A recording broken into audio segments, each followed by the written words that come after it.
One night cost the same as dinner. One night cost more than some people earn in a month. Both provided a bed. Both provided shelter. Both accomplished the basic function that accommodation has served since humans started traveling beyond walking distance from home. But calling them the same experience is like calling a bicycle and a helicopter the same because both provide transportation. The question matters more than travelers admit, because how you answer determines whether you take 3 trips this year or 1, whether you extend your journey or cut it short, whether you prioritize seeing more world or experiencing less of it more deeply. $50 versus $5,000. The same night, the same city, completely different realities, when the verdict might change every assumption you hold about what travel should feel like. The $50 room sits in a neighborhood that guidebooks describe as up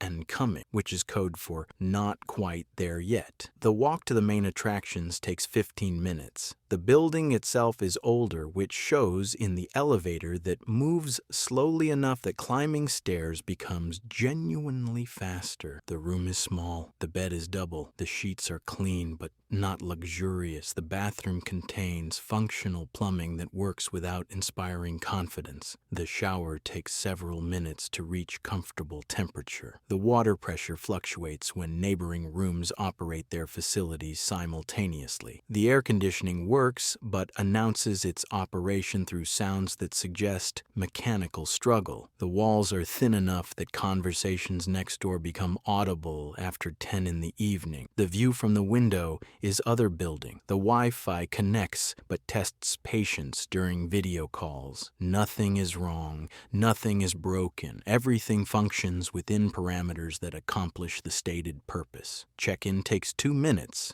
The front desk provides a map that has been photocopied enough times that some details have faded. The Wi-Fi password is written on a small card, and you are shown to your room and left to determine how everything works through trial and error. The breakfast included in the rate consists of bread, jam, coffee, and sometimes fruit. The room where breakfast happens seats 12 people at tables that encourage interaction with strangers whether you want interaction or not. The $5,000 experience begins before you physically arrive. A representative contacts you 24 hours before arrival, asking about preferences you did not know hotels tracked: pillow firmness, room temperature, beverage preferences, whether you prefer morning light or blackout conditions. These questions seem excessive until you realize they are creating a baseline for anticipation. A driver meets you at the airport. The car is already cooled or heated to preference you specified or the weather suggests. Water bottles wait. The temperature is perfect. And the driver has been briefed on whether you prefer conversation or silence during transport. The hotel itself occupies a building or location chosen for significance: historic property, architectural landmark, view that real estate developers would sacrifice ethics to acquire. The lobby smells of something expensive that you cannot quite identify but recognize as intentional. Staff outnumber visible guests by margins that seem economically questionable.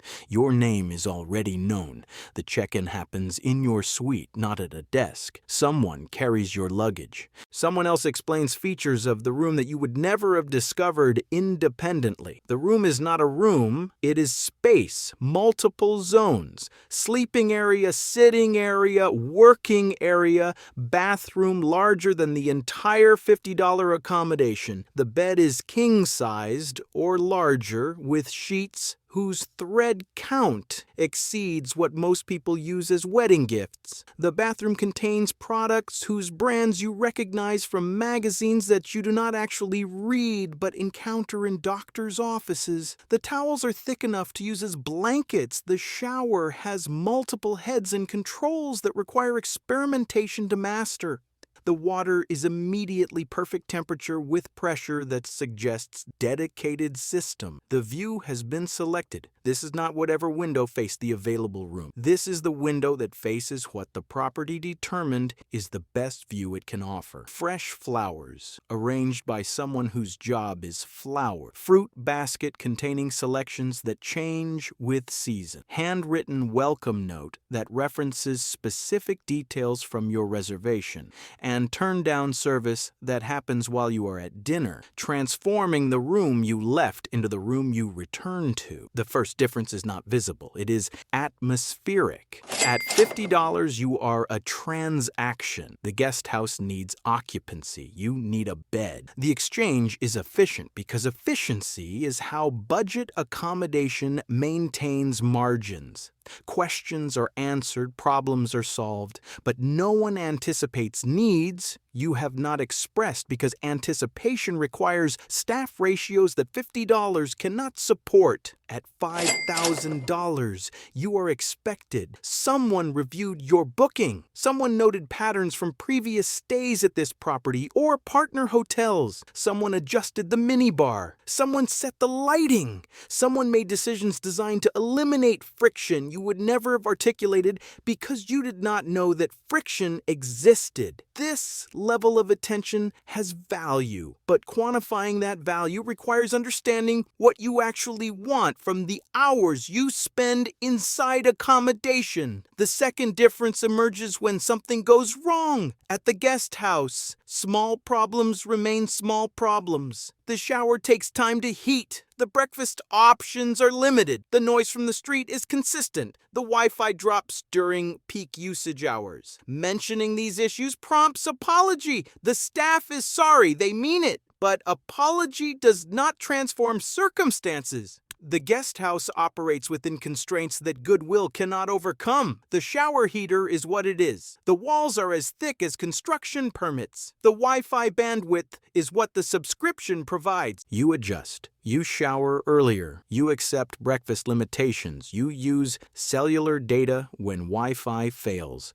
These are minor inconveniences that adults manage without significant difficulty. At the luxury property, problems become opportunities for demonstration. The shower temperature disappoints. Maintenance arrives within minutes, not to apologize, to fix. And while fixing, to apologize as if shower temperature represents a fundamental failure of hospitality rather than a minor technical issue. The view is compromised by unexpected construction. Here is a suite upgrade. Not because you demanded it, because the property recognized that circumstances fell below standards and correction demonstrates commitment. The restaurant is fully booked. A table materializes not through displacing other guests, through reserved capacity maintained specifically for situations like this. The $5,000 experience includes service recovery as a feature. Issues are not ignored or minimized. They are leveraged into demonstrations of responsiveness that exceed what prompted the issue. This approach has psychological impact. You feel valued beyond the transaction, but you are also paying for that feeling. The question is whether the feeling is worth the premium. The third difference is the surrounding environment and the people it attracts.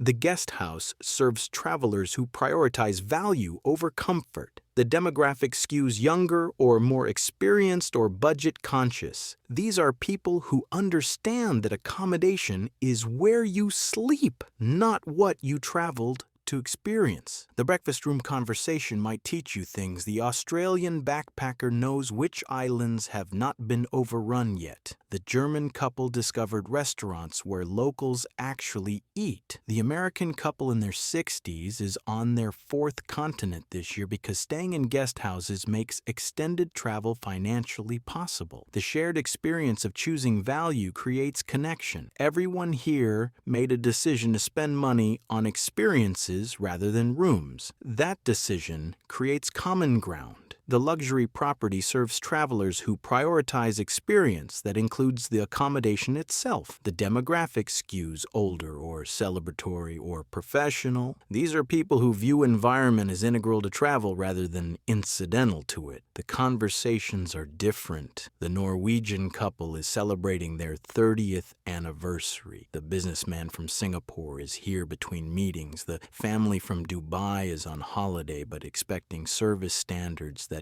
match what they experience at home. You become the company you keep. Both options curate a version of that company. Neither is inherently better. They are different. And the difference affects your experience beyond the room itself. We reach the critical midpoint, and the question requires reframing. Is luxury worth it? This assumes a universal answer exists. It does not. The actual question is luxury worth it for this trip, for this specific purpose, for this version of yourself at this moment?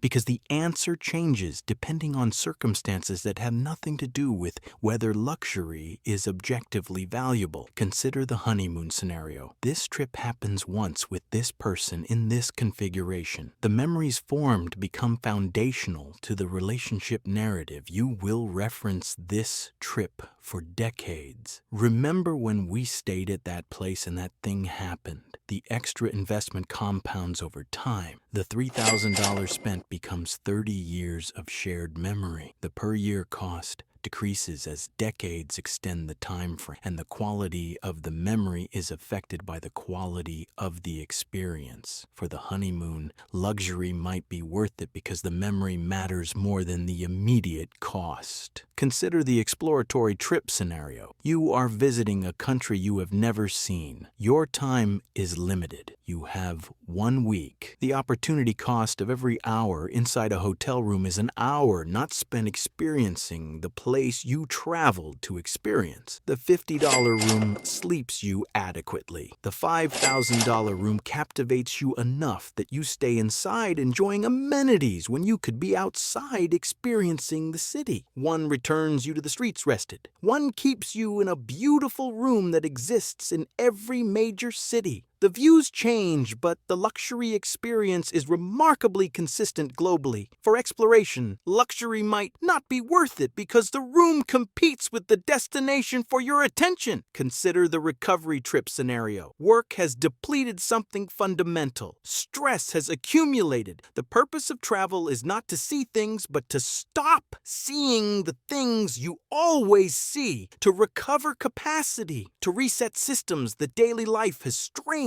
The guest house provides a bed, but not transformation. You sleep, you wake, you are in a different location, but experiencing similar stress because the environment does not actively support recovery. The luxury property provides environment designed for regeneration. The spa appointments, the quiet spaces, the meals that someone else prepares and serves, the permission to do nothing in surroundings comfortable enough that doing nothing feels productive rather than lazy. For recovery, luxury might be worth it because the environment contributes to the purpose rather than just housing you while you attempt recovery despite surroundings. Consider the extended trip scenario. You have 6 weeks or 3 months. The budget is fixed. Every dollar allocated to accommodation is a dollar unavailable for everything else. Spending $5,000 for 1 night means spending an average of less than $50 for the remaining nights to maintain budget. The math is unforgiving, but spending $50 for 40 nights enables everything else. More destinations, more experiences, more meals that become stories, more flexibility when unexpected opportunities emerge. For extended travel, luxury might not be worth it because the opportunity cost exceeds the immediate value. The pattern clarifies. Luxury is worth it sometimes. Not always, not never. Sometimes the mistake is treating accommodation as constant when it should be variable based on trip purpose. The fourth difference is what surrounds the sleeping hours. At the guest house, the room is where you sleep. The function is accomplished efficiently, but the hours between sleeping and waking happen elsewhere. The room is where you collapse after experiencing the city. The city is where you actually spend your time. This arrangement maximizes city exposure. You leave early, you return late. The room is background to the experience rather than part of it. At the luxury property, the room becomes a destination within the destination. The terrace invites lingering. The bath is drawn. The in-room dining menu is extensive enough that justifying an evening without leaving becomes easy. You might spend hours in the suite, not because you need rest, but because the space rewards presence. The comfort is seductive, and the line between recovering energy and avoiding the city becomes blurrier than you intended. This is not inherently worse. It is different. The question is whether experiencing the room is part of why you traveled or a distraction from why you traveled. The fifth difference is morning transformation. At the guest house, you wake to your alarm. The room is the same as when you fell asleep. The bed is comfortable enough that you slept, but not so comfortable that leaving it requires significant willpower. You shower, dress, and depart for the day with minimal transition time. The morning is efficient. You are experiencing the city within an hour of waking. At the luxury property, you wake to light, filtering through curtains that someone closed during turn-down service. The room temperature is perfect because climate control maintained it overnight. Coffee appears because you mentioned preference during check-in. Breakfast can be in the room or in a restaurant designed to make breakfast feel significant. The meal takes time. The environment encourages lingering, and by the time you are ready to depart, hours have passed in comfort that feels earned even though all you did was wake up. This morning experience has value, but that value needs comparison to the value of those hours spent in the city you traveled to experience. The honest assessment requires acknowledging that luxury is worth it when it serves trip purpose and not worth it when it competes with trip purpose. The 10-night trip does not require 10 identical nights. 3 nights at $50 near the action. 1 night at $500 for the special occasion within the trip. 2 nights at $150 in the boutique hotel that offers design without full luxury infrastructure. The mix serves different needs within the same journey. The variety becomes part of the experience rather than evidence of inconsistent standards. But the question contains assumptions that need examination. $50 and $5,000 are not the only options. The extremes clarify the analysis, but most travelers operate in the middle ranges. The $150 boutique hotel offers design and comfort without staff ratios that require premium pricing. The $300 serviced apartment provides space and kitchen facilities without luxury service infrastructure. The $800 hotel delivers quality without the extras that push pricing above $1,000. The middle ground is where most actual decisions happen. The extremes are useful for understanding principles, but application happens in the ranges where trade-offs become specific rather than theoretical. The final consideration is what actually forms memories.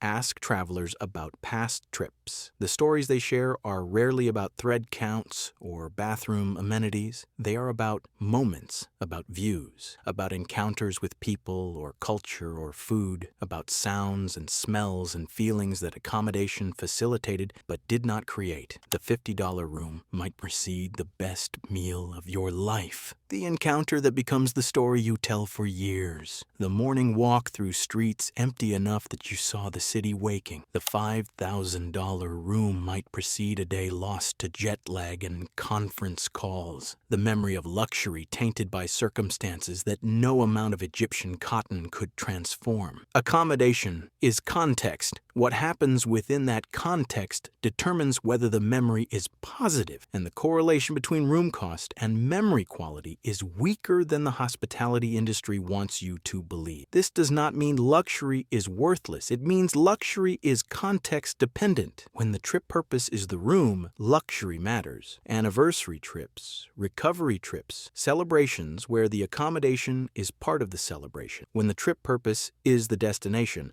luxury competes. exploration trips, adventure trips, cultural immersion trips, where the goal is experiencing how other people live rather than experiencing how wealthy travelers live everywhere. The verdict is not a verdict. It is a framework. Before booking accommodation, ask what the trip is for. Ask what you need to feel satisfied. Ask what the money not spent on accommodation could buy instead. Ask whether the room serves the trip or the trip serves the room. Then choose accordingly with intention rather than default assumptions about what travel should feel like. The $50 room is not a compromise. It is a deliberate choice that enables other choices. The $5,000 room is not an indulgence. It is also a deliberate choice that serves specific purposes. Both are valid. Neither is universally correct. The question is not whether luxury is worth it.